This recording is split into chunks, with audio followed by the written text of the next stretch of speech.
Good day everyone, this is Christopher Ontoy from Group of Timothy. This is my video for the preaching contest.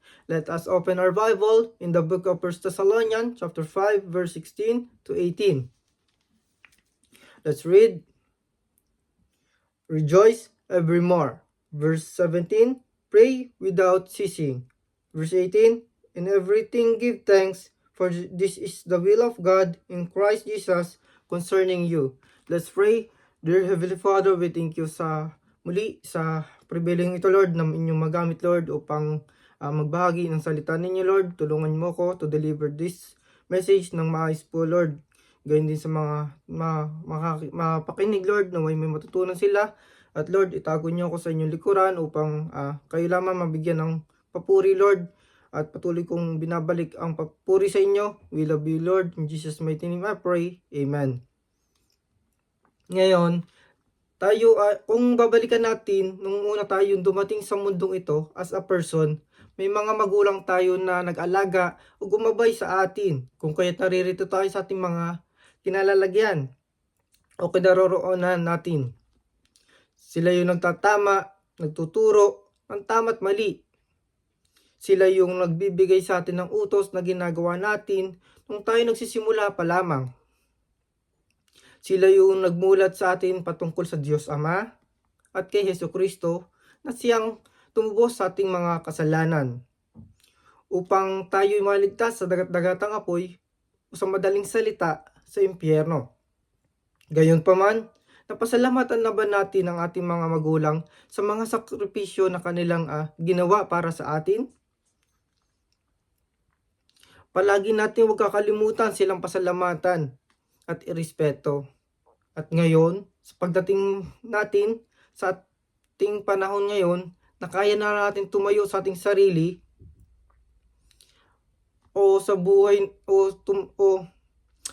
buhayin ang ating sarili. Napagtanto mo na ba na may kulang sa atin?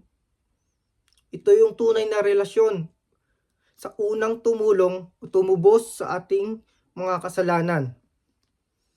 O yung tao, ito yung una nagsakripisyo ng kanyang sarili upang matubos tayo sa ating kasalanan. Kundi si Jesucristo na nagdusa sa krus ng Kalbaryo para sa ating mga makasalanan.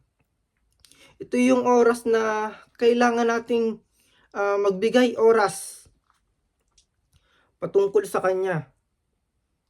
Ngayon kaya na natin magdesisyon para sa sarili natin, ano ba ang pipiliin mo? Magpatuloy sa pagsunod sa agos ng mundo, na pasama ng pasama, o sumunod sa mga salita ng Panginoon upang magkaroon tayo ng tunay na relasyon sa Kanya at ating maunawaan na siya lamang ang tanging daan patungo sa langit kung nasaan ang Diyos Ama. Now, I decided to be a Christian upang matutunan ko ang mga tamang pag-uugali o katuruan na nagmumula sa Biblia na salita ng Panginoon. Ito yung mga magiging sandata ko bilang isang Kristiyano, ang salita niya. As a Christian, it's not easy because hindi ka ayunan ng mga kaibigan mo, di ka ayunan ng kapamilya mo na namumuhay lamang sa relihiyon na mayroon sila. Example na lamang, nung dati hindi ka pa Kristiyano, nakikisama ka pa sa mga sayawan, sa mga inuman. Ito yung mga bagay na batayan sa kanila ng pakikisama. Ngayon, nakita nila na ikaw ay nagbago, iba na ang hawak mo, na dati alak, ngayon ay Biblia. Sasabihan ka pa nila na wala kang pakisama at nagbabanal-banalan ka na. Kapatid, huwag mong ikatakot ang ginagawa mo para sa Panginoon.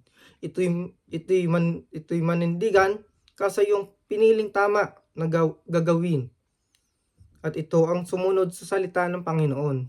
Imbis na matakot sa mga sasabihin nila, Bakit hindi ibahagi sa kanila ang kaligtasan na ibinigay sa atin ni Hesukristo upang maliwanagan sila or magkaroon sila ng tunay na relasyon sa Panginoon? Huwag natin sarilinin ang salita ng Diyos. Ito ay kailangan din nila. Ito ay kailangan din natin maibahagi upang makasama natin sila sa matuwid na daan patungo sa kalooban ng Diyos. Paano nga ba natin ito magagawa? First, find a true church in a right doctrine, na alam mo lalago ka.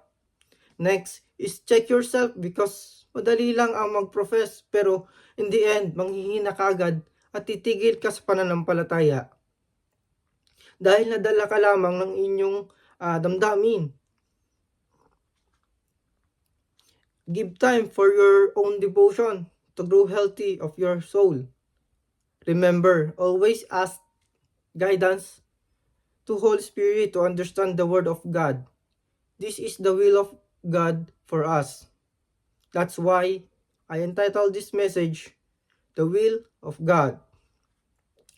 The 3 commands for us. First, be joyful. Verse 16, rejoice evermore.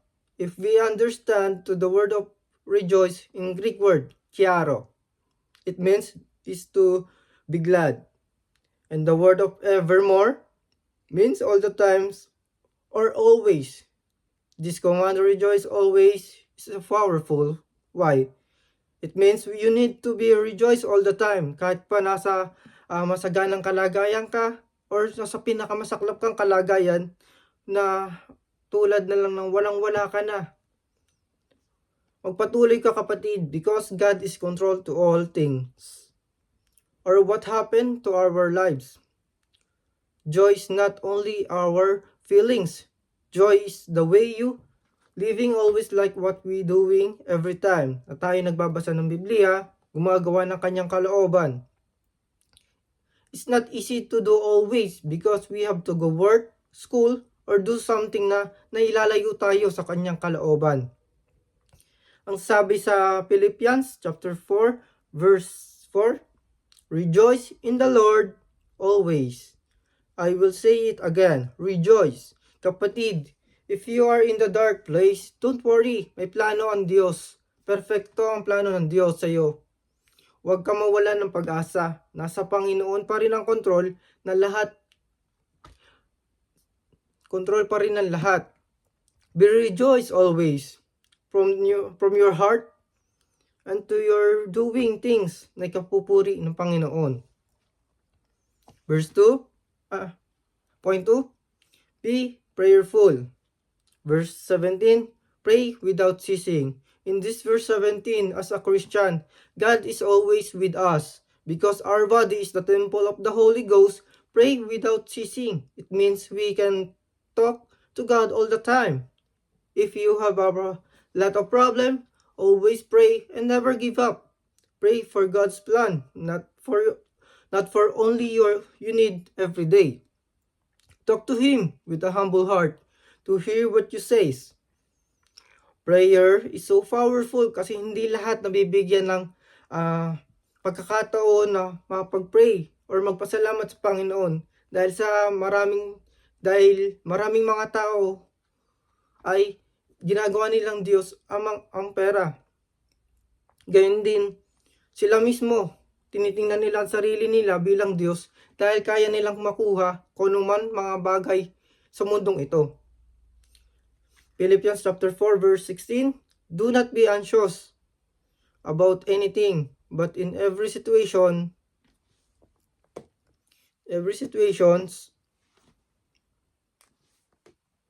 by prayer and petition, with thanksgiving, present your request to God, stay in always communicate to Him.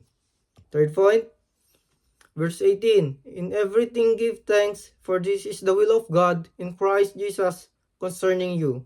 In this verse 18, give thanks is natural to do as a child of God. We are born in this world as a sin, but God saved us through Jesus Christ. Wala tayong may pagmamalaki sa Panginoon dahil wala tayong pagmamayari sa mundong ito, maging ang ating katawan, kalakasan, kaisipan ay pagmamayari niya. Maging ang talento na meron tayo ay nanggaling din sa Kanya. Kung magaling ka sa preaching, ipagamit mo para sa Kanyang ikapupuri. Kung magaling ka sa pag-share ng salita niya, ipagpatuloy mo.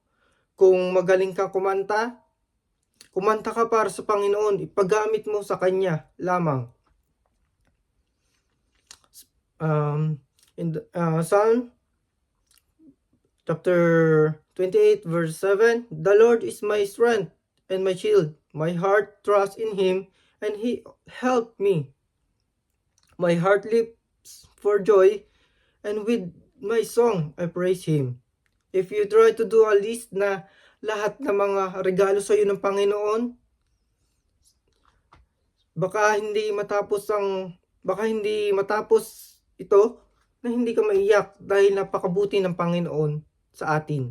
Conclusion, if we do all this